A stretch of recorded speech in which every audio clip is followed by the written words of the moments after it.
Welcome to Irish Football Weekly, where we talk Notre Dame football here on The Grueling Truth. My name is Josh Benjamin, host of The Real Deal, and basically this week we have a special guest, but before we get to him, I want to introduce my co-host, Tony Hunter, who's also a former tight end for the Irish. Got drafted in the first round in 1983 by the Buffalo Bills. Tony, how's it going today? Oh, everything's going pretty well, Josh. Everything's going pretty well. Looking forward to trying to turn this season around with the Irish, but everything's going pretty well. Good deal, good deal. And I alluded to just a few seconds earlier about special guest. Tony, you want to introduce our special guest for today? Oh, absolutely, Josh, absolutely. Our guest today is he's a really good friend of mine. He's probably my all-time favorite teammate, former Notre Dame tailback Phil Carter. How's it going, PC? How you doing today? It's going great, Tony. I'm sure you say that about all the players that you played with. No, I don't.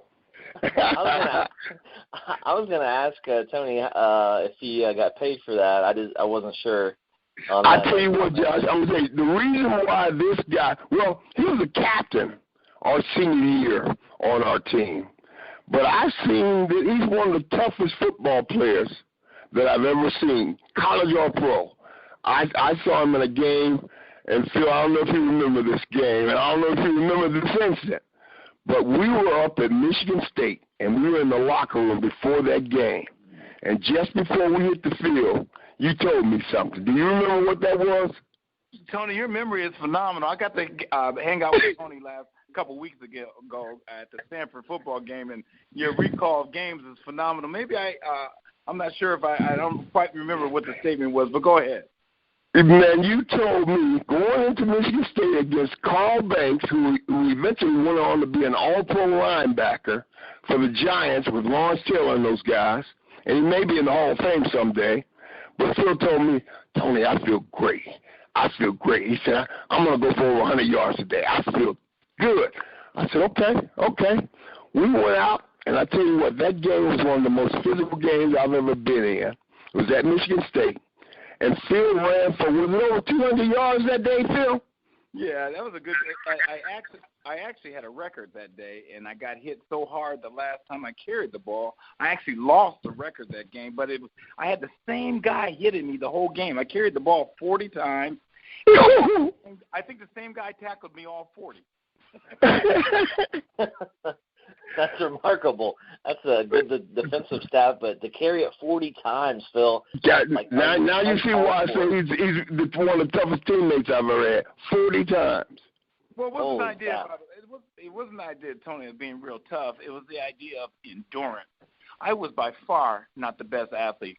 As you can tell, there was 2 first-round draft choices that came right after me that sat behind me. I started before them, and that was Greg Bell and Alan Pinkett. Both of those guys went first round, but I know I was, and the reason why I think I got to play so much is I had great endurance. Definitely. He always showed up to camp in top shape, and I mean he trained really hard and prepared for every camp. But I really remember that game, and I remember when you got injured on that play, Phil. I think, what did you have, a thigh contusion of some type? Thigh contusion. And, it was interesting because the game was going back and forth, and we did win the game. But I do remember that last hit, what happened, this was a miracle because I get hit so hard, the ball pops up straight in the air, and I go, oh, no, I fumbled the ball. Look out, we're going to lose this game. And next thing you know, I fall on my back, and the ball miraculously lands right in my hand.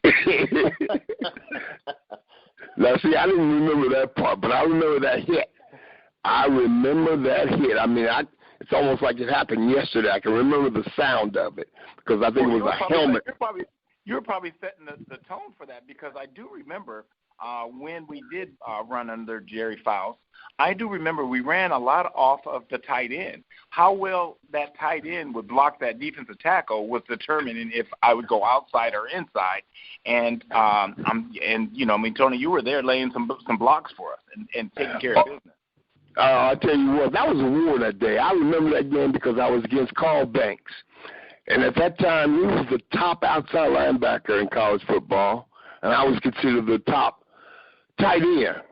And I tell you what, later on, I was preparing for the draft. I was talking to a lot of NFL teams and the scouts. They would always bring that game up. Tony, I remember you and Carl Banks going against one another against that Michigan State game. And they just talked about how we went to war the whole game. And I think that was a big reason why I went in the first round, because of how physical that game was against Carl Banks. And I guess they figured I could play in the NFL if I could play against this guy like that all game long. Oh, that's a great analogy. Yeah, good job. Thank you for making those blocks. So basically, that was a great conversation. I just sat back and relaxed and love listening to you guys talk about football there. And so, Phil, Tony was telling me that off the air, obviously, just talking about how much of a great teammate you were, and then you just mentioned about your endurance and the way you prepared. I know I'm jumping off the tracks here for a second, but can you talk about some off-season regimen that you did? Like, what made you have that endurance? Was it specific training, or was it God-given talent, or what was it? Well, no, it took, as I said, it wasn't the God-given talent. It was the idea is that I wasn't the natural athlete as Tony and some of my counterparts were, Dave and even Greg Bell or Alan Pinkett. I did know I had to work hard to get where I had to. I mean, I constantly tried to work hard to make my 40 time better. And I know I worked hard on that. I knew that through Dan Devine, I knew that I had the opportunity to carry the ball, 30-plus times a game. But I knew that when Jerry Faust came in, I knew that I had to have some other kind of skills, particularly, running that multiple offense where I did need to be faster. So I did try to concentrate on my speed, because I knew that if I didn't get off in the first couple of series in a game, I knew that Alan or Greg were coming in, and I knew that if they came in, I knew I wasn't getting back in the game. So I really tried to work hard on those. And some games I didn't get back in because I had a couple of series to try to perform. I didn't perform, and they would come in, they perform, and they got to play. And that's the nature of the game. So I just deep down was I've always had a lot of endurance. Just like now at the YMCA, I've been with the YMCA for 31 years. And I was going to ask you about that. And I put some people through some stuff with endurance here, too, for years. And I wish I could still do that. I do it on a spinning bike and in the swimming pool, but I don't do it as far as running and things. So I work hard. Yeah, definitely. Okay, now, Phil, let me ask you this. Coming out of high school, coming out of Tacoma, Washington, where you were probably the top tailback in the city, was the state also? Were you the top tailback in the state? Mm-hmm, yeah, and it gets better every year. I was probably All-American, the best running back ever to come out of Tacoma now, right? Okay. Now, so you had a lot of colleges recruiting you. Was University of Washington, I'm sure. I'm sure you had quite a few colleges recruiting you. You decided to go all the way on the other side of the country to go to Notre Dame.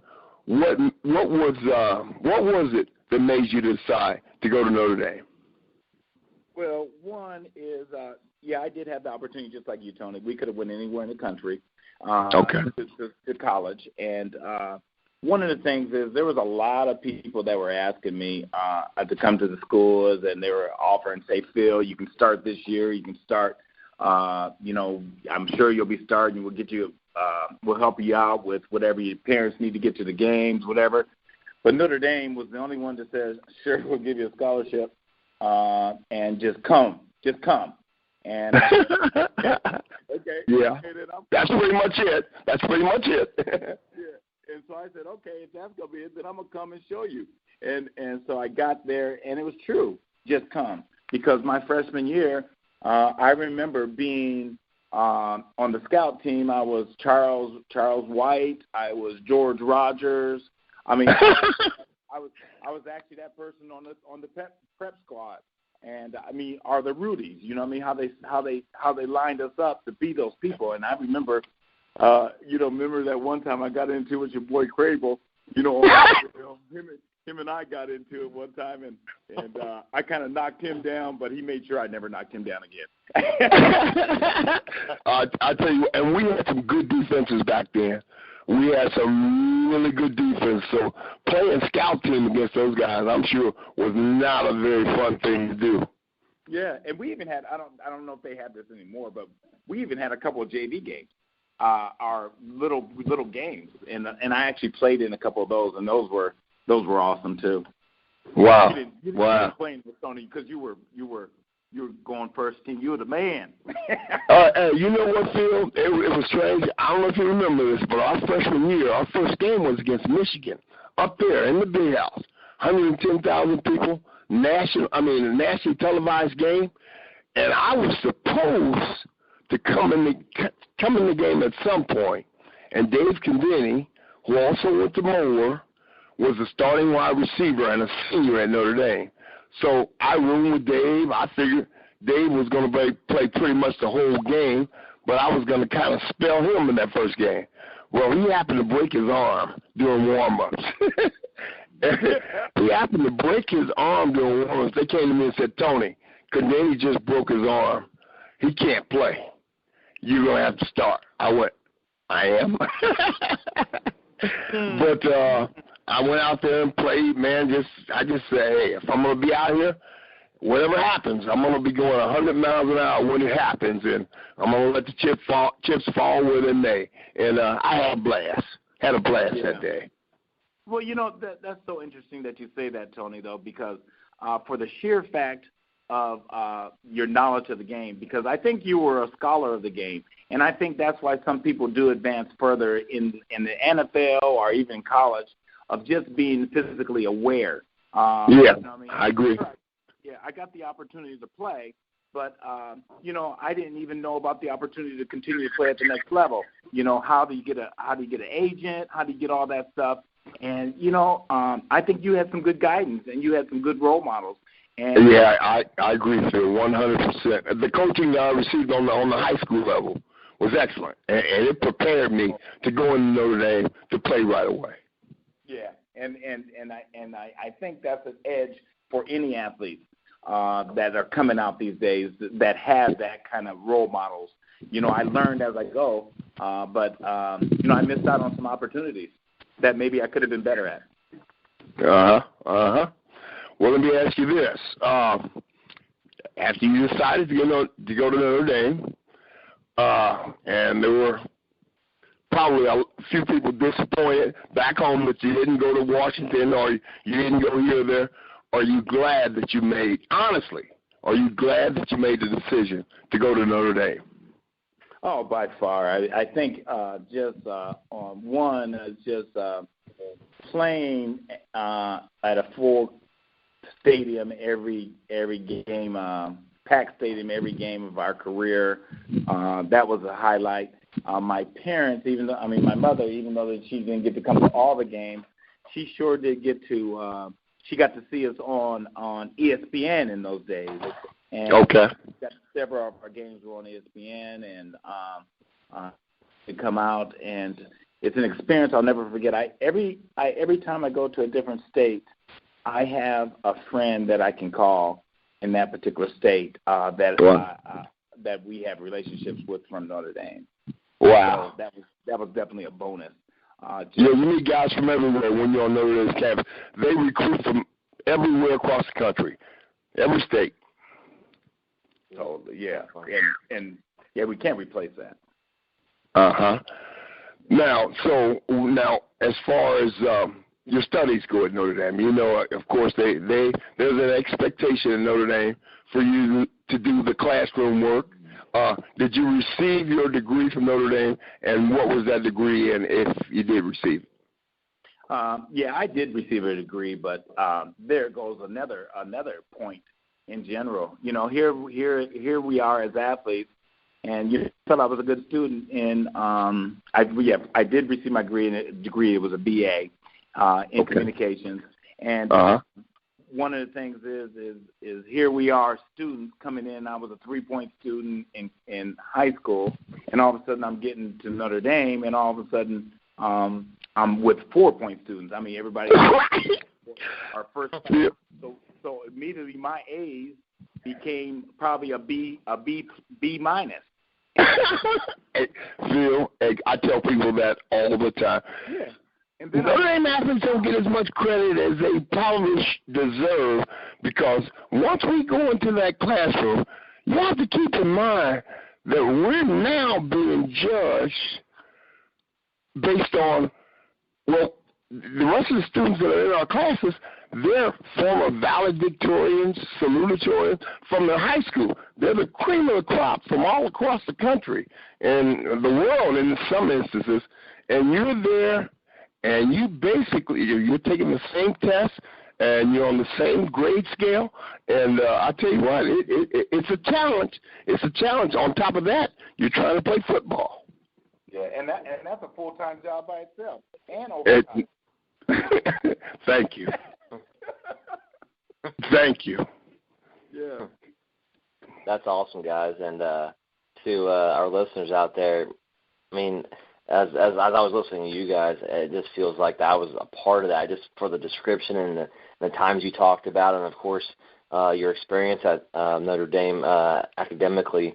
That's pretty awesome. And so if I can I move on to the Stanford game briefly? Is that okay, guys?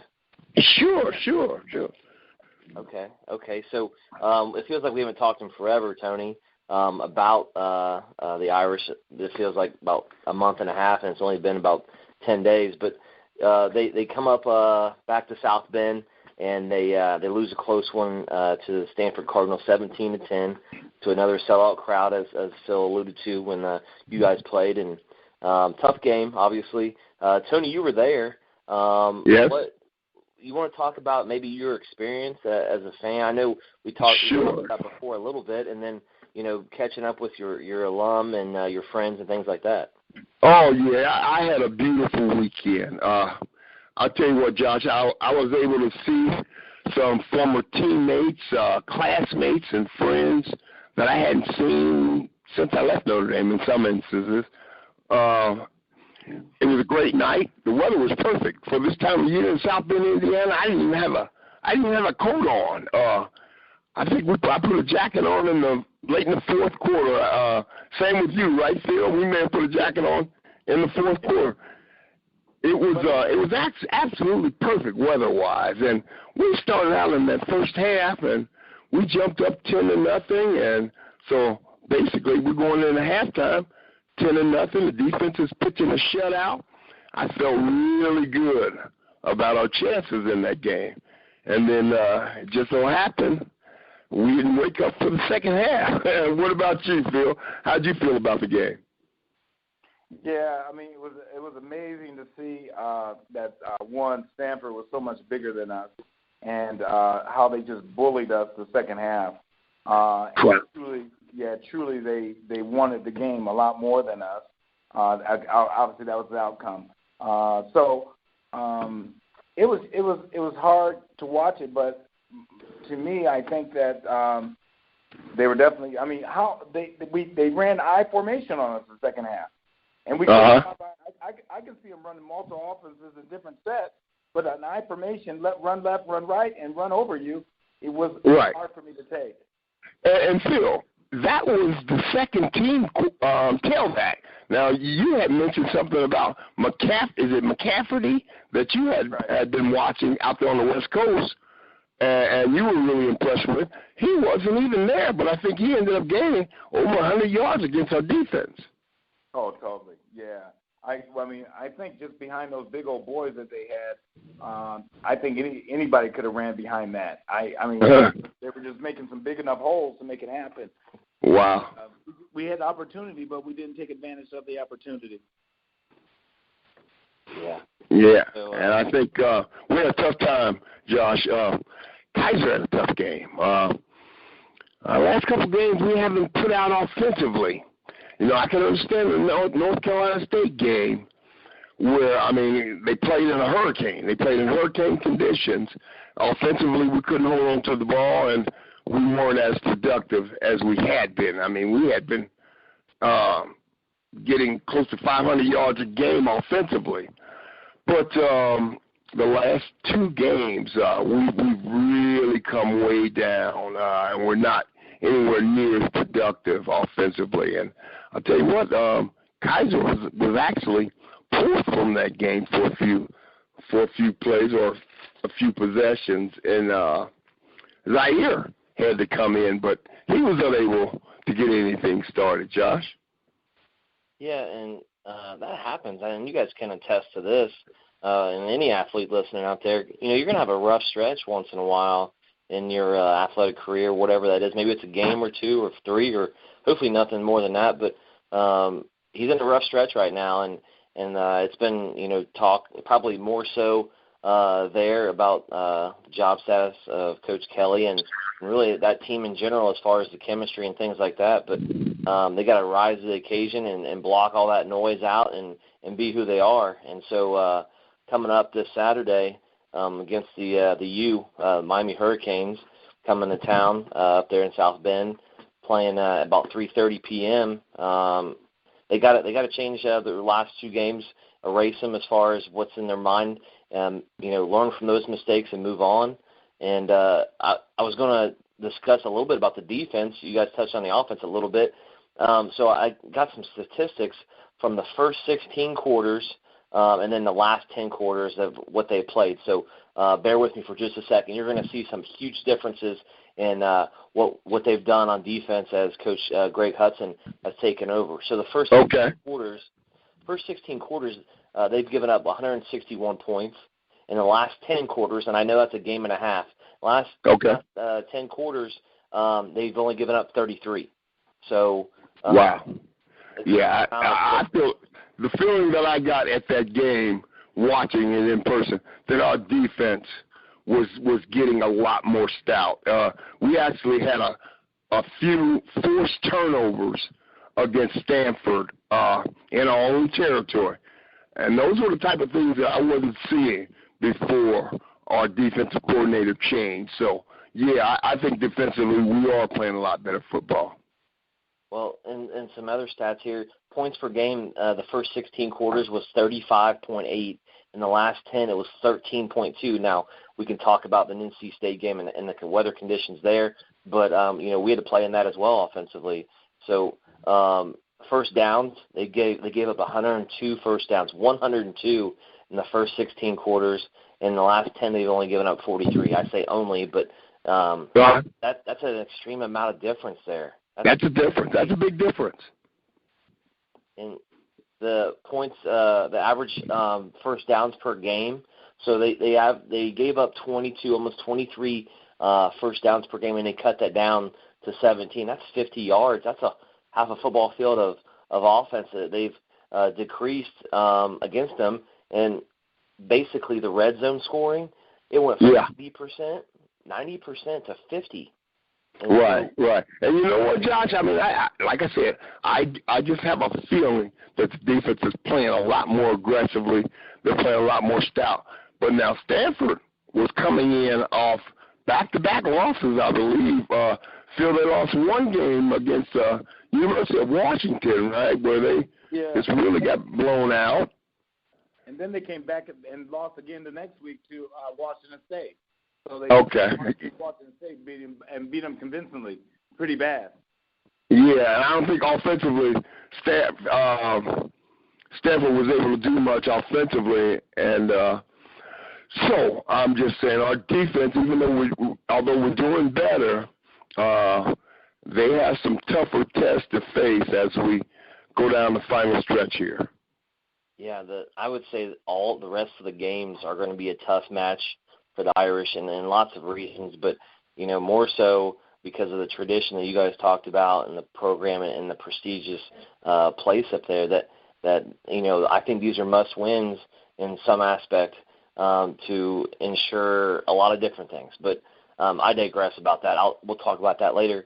Coming up, like we just mentioned earlier, Miami's coming to town, Miami, Florida, and they're coming in 4-3 with a 1-3 record in the ACC. Notre Dame, the Irish have played them 25 times, and the record against the Hurricanes is 17-17-1. Wow. So there's a tie somewhere. Yeah. So what do you? My memories about the Miami game is that it's always one of the most physical games you play on your schedule. Oh, totally. Yeah. Who did we play against? Jim Kelly and the boys, right? Right. And man, I tell you what, it would always be a dogfight whenever we would play them, whether it be at Notre Dame or whether it be in Miami. We actually played against Miami. What was that, our freshman year, Phil, when we played Miami in Tokyo, Japan? Yes. Mm-hmm. Yeah, and I tell you what, and at that time, Vegas Ferguson was the tailback. And they were taking cheap shots at Vegas, on the sidelines, and they were fighting against one another in the hotel lobbies. I tell people that story. That was interesting. That was an interesting experience. That was fun. Good. Tony, a quick question that's thought of this. So, were you teammates with Jim Kelly then? Is that accurate at Buffalo? Yeah, we both were drafted in the first round up in Buffalo, and the night after the draft, the Bills flew. The day after the draft, the Bills flew both Jim Kelly and I up to Buffalo, and we were roommates. We were roommates that night. We roomed together and just had a great time. Jim's a great guy. He's funny. He's a very funny guy, and we had a great time. So did you guys talk about any of the games you guys played against each other in college at all? Oh, yeah. We played against each other so much. We were very familiar with one another, and I mean, I played against Miami every year that I was at Notre Dame. Exactly. I'm pretty sure, yeah. And but we had some big games against them. It was always physical. It was always a heated game. And but I was looking forward to playing with Jim Kelly when we got to Buffalo. And then lo and behold, before he gets to Buffalo, the USFL comes and they snatch him away. They sign him the Houston Gamblers back then. They ended up signing Jim Kelly, and so I missed him. I missed Joe Montana by 6 months at Notre Dame. Then I missed Jim Kelly by a couple of months up in Buffalo. So. Yeah, that's a tough break there. But oh my God. Going back to this Miami game a little bit this weekend. So the Irish are 8-1 at home within that matchup record there against the Hurricanes, and the Hurricanes 2 weeks ago, because they've had back-to-back losses, they were number 10 in the nation, and they look pretty good, and they look a little scary, and coming in, driving, flying, whatever they're doing to come up here, it's going to be a huge game, and I know that both teams will be ready because of the coaches on each team. Coach Mark Richt, who former coach of Georgia, and that's his first year and at Miami, and he's a very gritty guy. He's very Christian-like guy, and he's trying to get that program back to where it used to be in the 90s and 80s. Yeah. Well, I'll tell you what. Down there in Miami, they have the talent to compete against anybody in the country, and I think one of the things that Howard Snellenberger, who was the first head coach that I played against down there at Miami, he actually reestablished or established that program as far as recruiting the Miami area, and he started to get kids from that area. And then later on, of course, Jimmy Johnson came and he continued that. But I tell you what, down there in that Miami area, they've got some tough football players. And I can remember a lot of their defensive backs when I played against them at Notre Dame. It was always a war. And a lot of those guys ended up playing at the next level in the NFL and doing well. A lot of them did. So.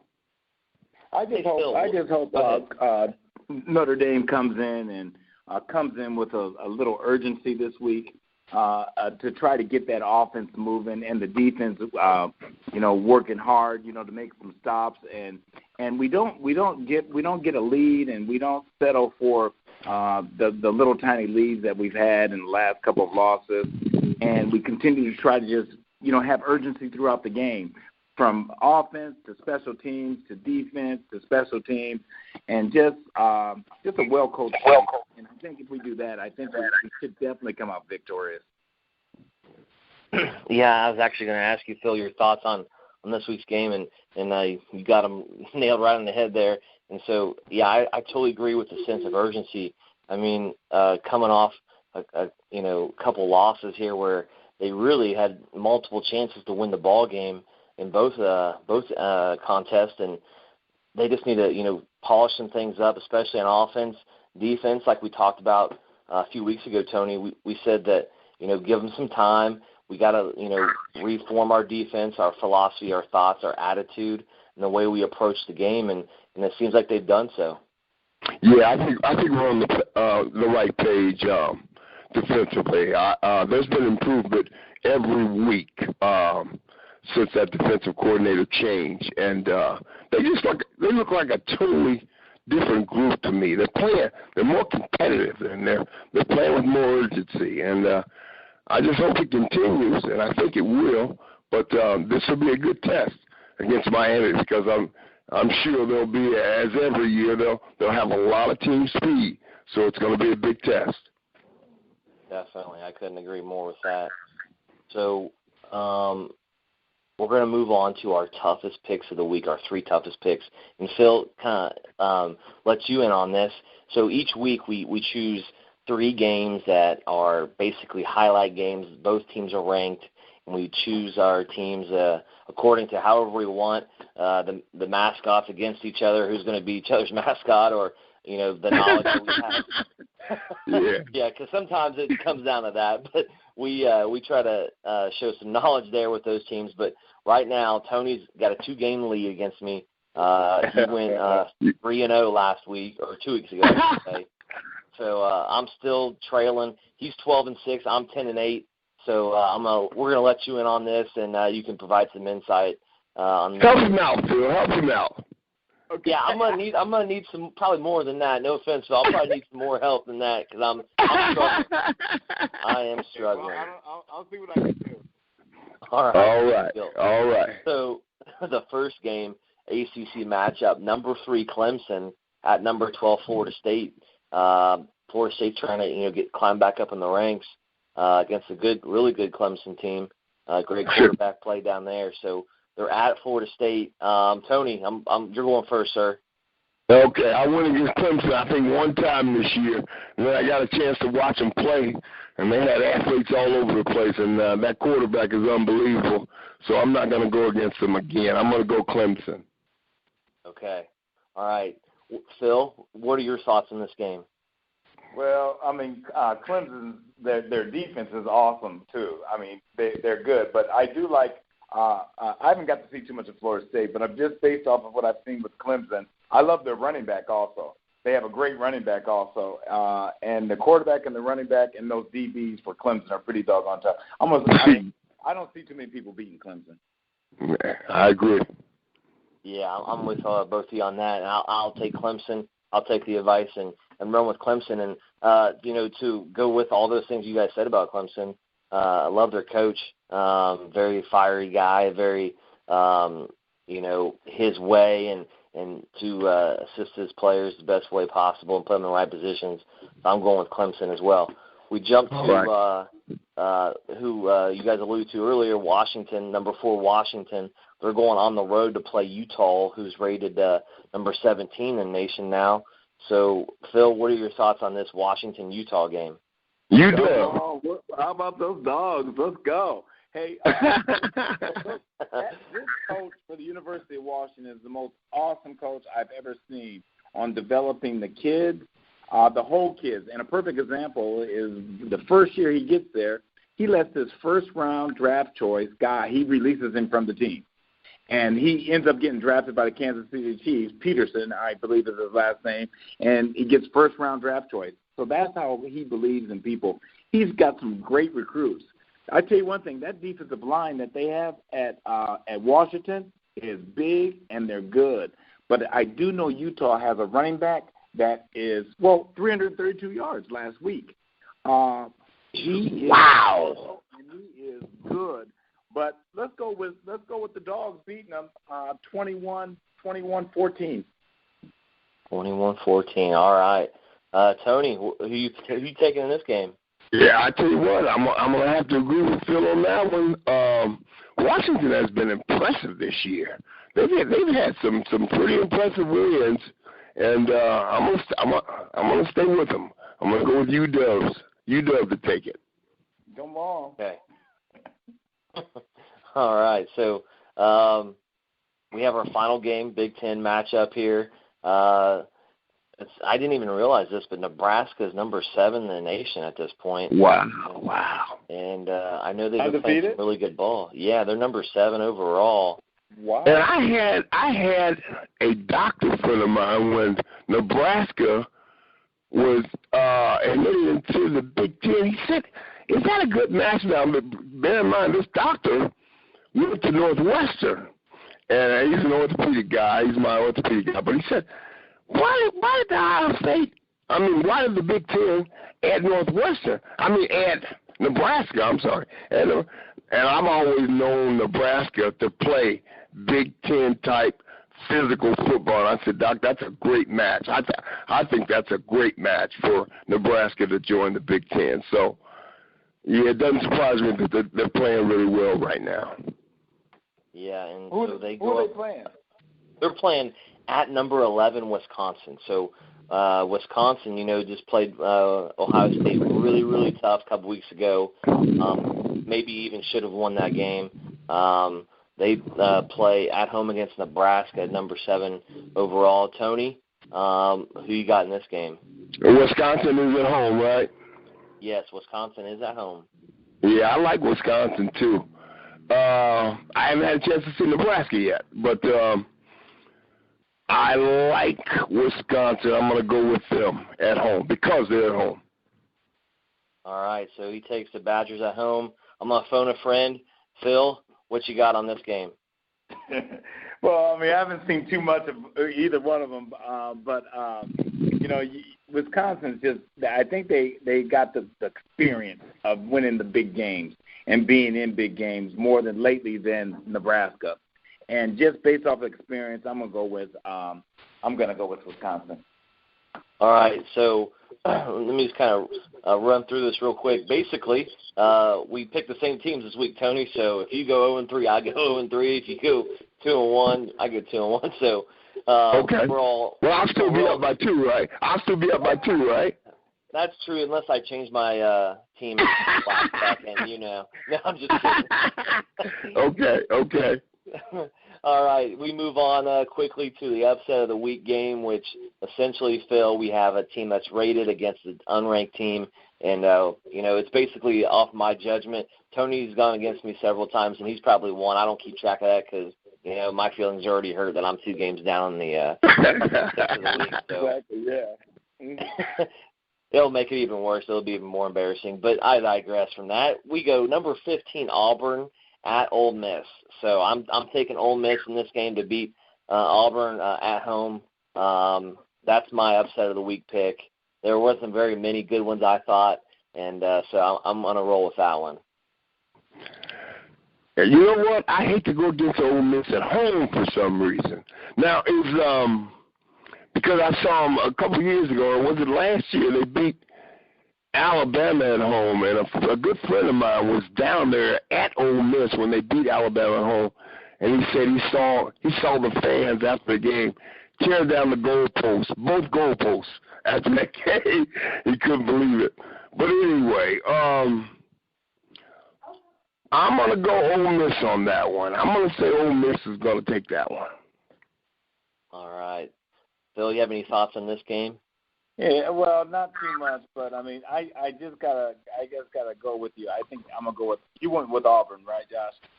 Actually, I went with Ole Miss. I go with the unranked team. I picked the game, and I picked an underdog to beat the ranked team, essentially. Oh, okay. No, and it's at home at Auburn, correct? No, it's at Ole Miss. Yeah. Oh, it is? Okay. Yeah, I think this Auburn team is pretty good. So I'm sorry I got to go against you guys. Hey, that's all right. It's been done before, right, Tony? Yeah. Yes, it has. It's a crazy season. Anything can happen from week to week. Anything can happen. Absolutely.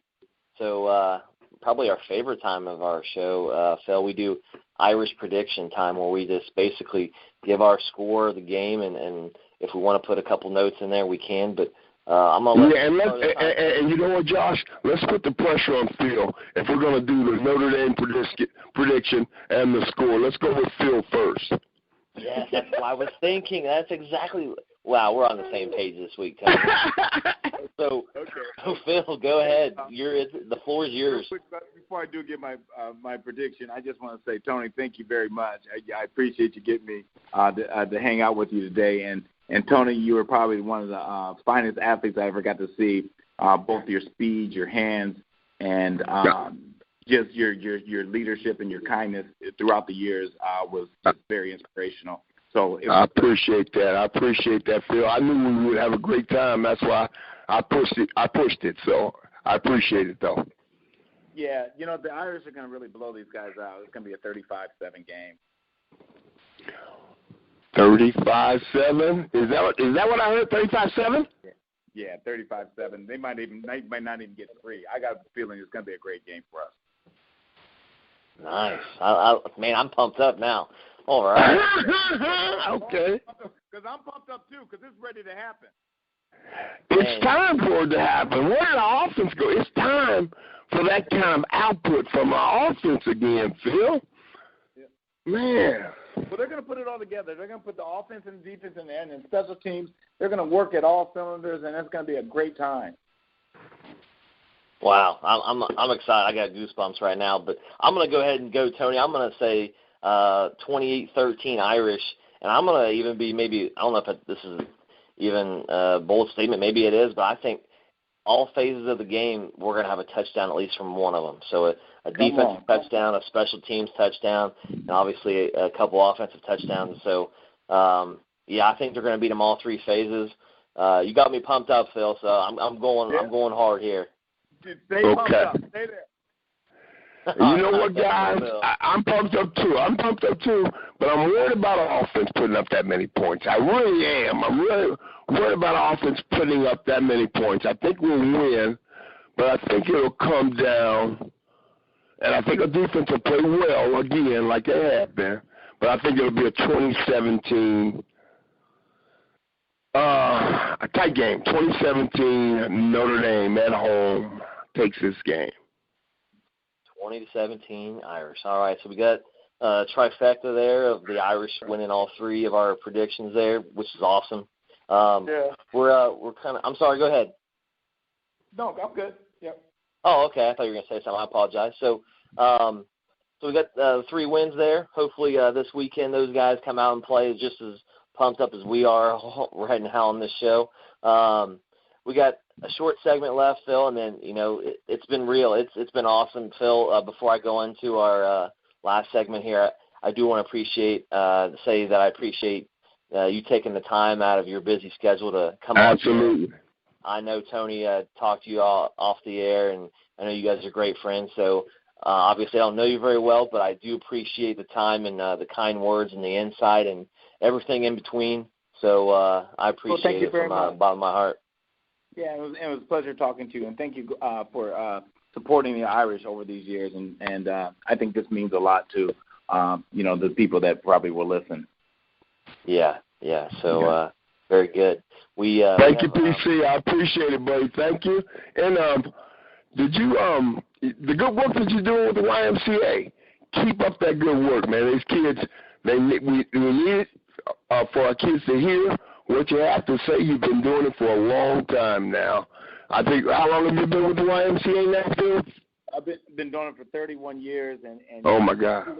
Truly, I have the opportunity to impact somebody's life every single day, and I know I get to do that. And if I don't impact somebody's life, somebody's impacting me every single day. It's an honor to work with the YMCA.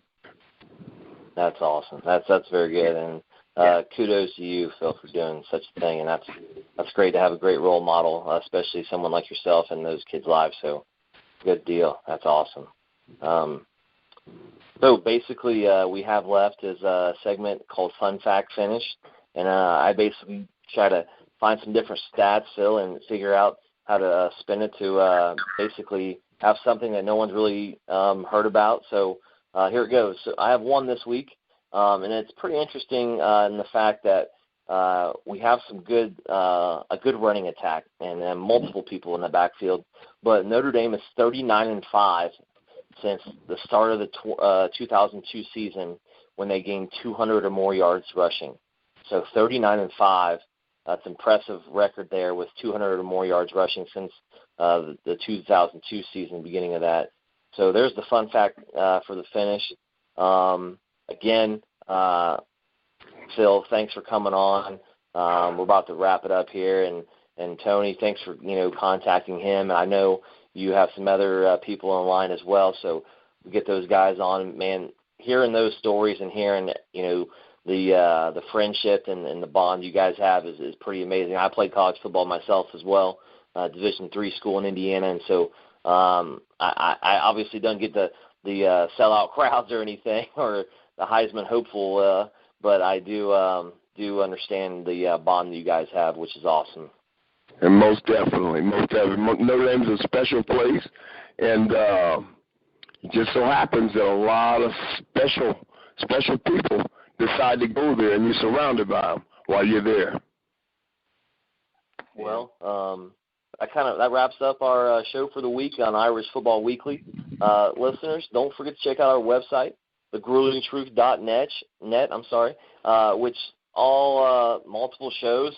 Tony has a LA Rams show. I have my own show as well besides this one, along with Tony. And you can listen basically at multiple medias, Stitcher, Spreaker, Google Music even, and now we have iTunes and iHeartRadio. So we're just about everywhere nowadays. And basically Tony and I have some social media outlets such as Facebook. You can find us on there. We've chatted up before during the game, after the game, and so on, about the Irish and what good things are happening there. I'm also on Twitter as well, at Coach JB4. Again, listeners, take some time and listen to especially Tony and myself on different shows, and then, of course, having great guests like Phil coming on and discussing things. So we appreciate all the listeners out there. For my co-host, Tony Hunter, and our special guest today, Phil. Hey, this is Josh Benjamin signing off for Irish Football Weekly. Go Irish. Peace. Go Irish. Go Irish. Thank you, PC.